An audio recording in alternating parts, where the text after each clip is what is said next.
अस्सलाम वालेकुम स्टूडेंट्स। आज हम अपना इस चैप्टर नंबर 5 कंप्यूटर आर्किटेक्चर का लास्ट टॉपिक करेंगे। टॉपिक है हमारा the translator and their functions. ठीक है, ट्रांसलेटर्स क्या हैं और उनके फंक्शंस क्या हैं। सबसे पहले हम देखते हैं कि ट्रांसलेटर को हम यूज़ क्यों करते हैं। अब वो कह रहा है कि computer only stand machine language. आपको भी पता है इस बात का कि जो कंप्यूटर है वो हमारी ज़ुबान नहीं समझ सकता। ठीक है, जो भी हम अपना लेटर टाइप करते हैं, जो भी हम अपना प्रोग्राम लिखते हैं, वो हमारी लैंग्वेज में होता है क्योंकि वो हम समझ सकते हैं। अब कंप्यूटर की लैंग्वेज क्या है? 0 और 1 की लैंग्वेज है। ठीक है, तो कंप्यूटर 0 और 1 की लैंग्वेज समझता है, हमारी लैंग्वेज नहीं समझता। इसलिए हमें किसकी ज़रूरत होती है? एक ट्रांसलेटर की ज़रूरत होती है। जिस तरीके से अगर हम किसी कंट्री में जाते हैं, ठीक है, और हमें उनकी लैंग्वेज नहीं आती, तो हम एक ट्रांसलेटर के थ्रू क्या करते हैं, लैंग्वेज ट्रांसलेट करते हैं, उन तक अपना मैसेज पहुंचाते हैं और उन्होंने जो मैसेज दिया होता है उसे हम ट्रांसलेट करके सुनते हैं या पढ़ते हैं। इसी तरीके से कंप्यूटर में क्या होता है कि जो हमारी लैंग्वेज होती है, कंप्यूटर क्या करता है, उसको ट्रांसलेट करता है अपनी लैंग्वेज में। इसलिए हमें ट्रांसलेटर की ज़रूरत होती है। अब सबसे पहले वो कह रहा है कि computer only understand machine language. Computer सिर्फ मशीन लैंग्वेज समझ सकती है। For computer every code must be in 0 from 0 1 form called binary.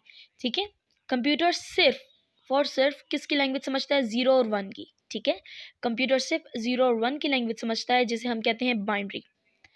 Computer understand machine code. Computer machine code समझ सकता है, नॉट ह्यूमन रीडेबल। वो ह्यूमन के पढ़ने के भी लायक नहीं होता। ठीक है, आपको मैंने बताया क्या था, जो हमारा ए है वो आस्की में 65 होता है, और अगर हम इसको मशीन कोड में करें तो 1 and 5 टाइम 0। ठीक है, 1 और 5 दफ़ा 0 करेंगे तो ये हमारे ए के इक्वल होगा।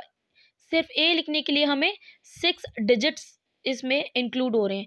और अगर हम इस तरीके से अगर कोई प्रोग्राम लिखना चाह रहे हैं या कुछ भी लिखना चाह रहे हैं, तो ज़ाहिर है उसके लिए कितने ज़्यादा बाइनरीज हमें यूज़ करने पड़ेंगे। तो हम क्या करते हैं, हम ट्रांसलेटर यूज़ करेंगे ताकि हमारी लैंग्वेज को वो कन्वर्ट कर सके बाइनरी लैंग्वेज में, और हम इसको समझ नहीं सकते।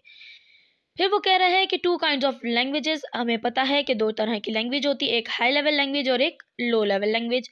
हाई लेवल लैंग्वेज कौन सी होती है? जो कि हम समझते हैं, और लो लेवल लैंग्वेज वो समझते हैं कंप्यूटर्स।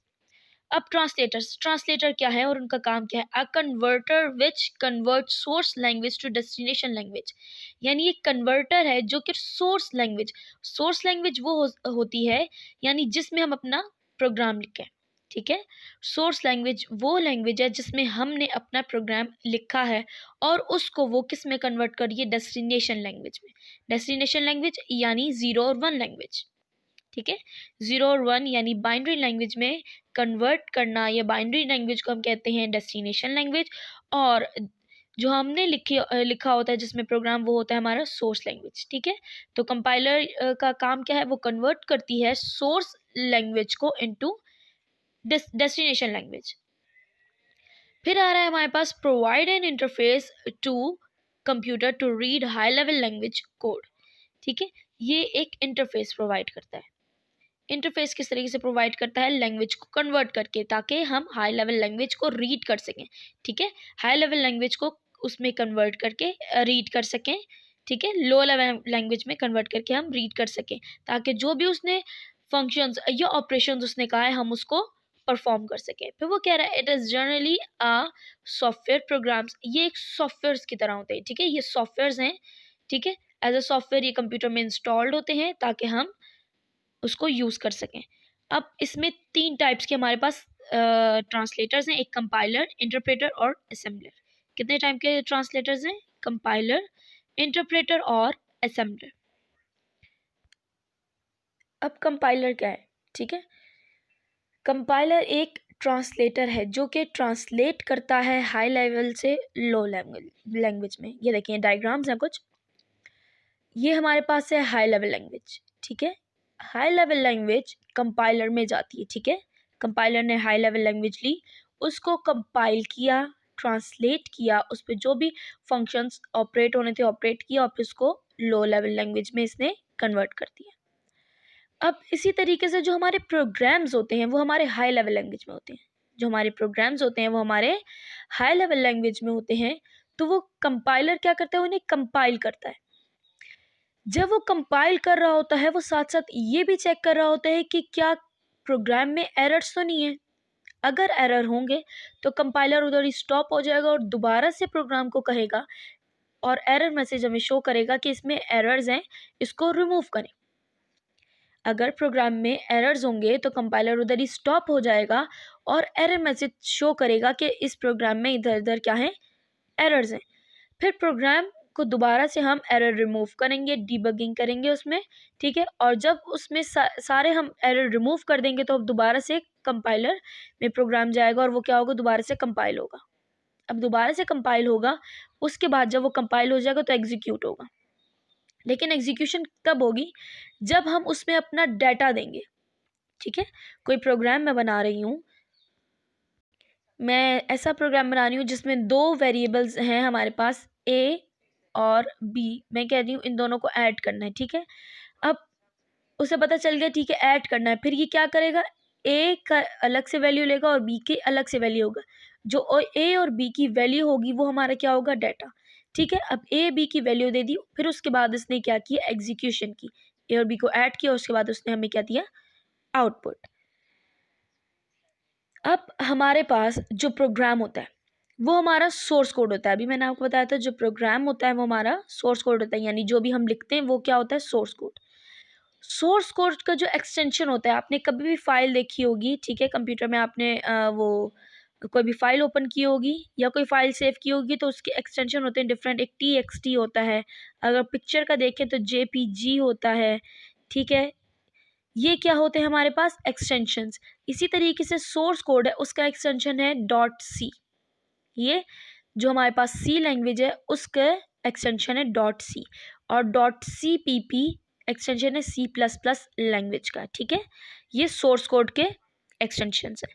जब सोर्स कोड कंपाइलर से गुजरती है, ठीक है, तो फिर वो ऑब्जेक्ट कोड में चेंज हो जाती है। सोर्स कोड कंपाइलर से गुजरती है तो वो ऑब्जेक्ट कोड में चेंज हो जाती है और फिर उसका जो फाइल का एक्सटेंशन होता है वो क्या होता है, OBJ, ठीक है। और जब ये ऑब्जेक्ट फाइल दोबारा से जो है ना कन्वर्ट होती है, इसमें ऑपरेशंस अप्लाई होते हैं, तो फिर ये एग्जीक्यूटेबल फाइल बन जाती है। एग्जीक्यूटेबल फाइल यानी वो फाइल जो कि एग्जीक्यूट हो सके, ठीक है। तो इसके एक्सटेंशन क्या हो जाता है, .exe,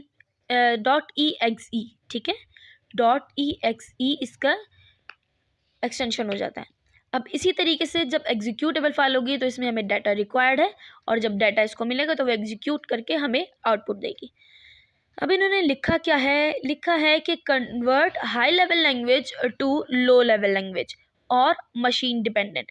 अब ये मशीन पे क्या होती है, डिपेंडेंट होती है। हमारी जो लैंग्वेज होती है मशीन पे डिपेंडेंट होती है और ये कन्वर्ट करता है किसको, हाई लेवल लैंग्वेज को into low level language.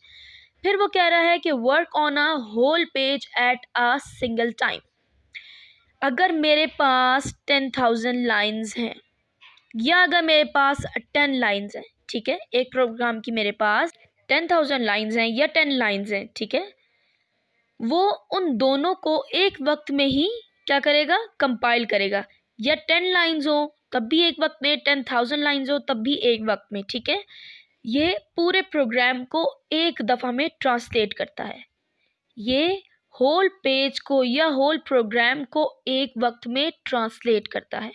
Convert whole page into object code, ठीक है। अपना जो पूरा सोर्स कोड होता है एक दफ़ा में ही वो ऑब्जेक्ट कोड में क्या कर देता है, ट्रांसलेट कर देता है। फिर object code is a machine code, ठीक है। जो ऑब्जेक्ट कोड होता है वो क्या होता है, मशीन कोड होता है। That the processor can execute, जो कि प्रोसेसर क्या कर सकता है, एग्जीक्यूट कर सकता है one instruction at a time. जो भी इंस्ट्रक्शन होती है वो एक वक्त में क्या करता है, एग्जीक्यूट करता है। और ये जो हमारा कंपाइलर है वो बिलोंग करता है किससे, 3GL यानी थर्ड जनरेशन लैंग्वेज से बिलोंग करता है। कंपाइलर का क्या काम है, कंपाइल करना हाई लेवल लैंग्वेज को लो लेवल लैंग्वेज में, और ये एज अ होल जो है ना क्या करता है, ट्रांसलेट करता है प्रोग्राम को। और ऑब्जेक्ट कोड क्या है हमारा इसमें, मशीन कोड, जो कि प्रोसेसर एग्जीक्यूट कर सकता है। बेटा अगर आपको यहाँ तक समझ ना आया हो तो आप मुझसे पूछ सकते हैं। अल्लाह हाफिज़।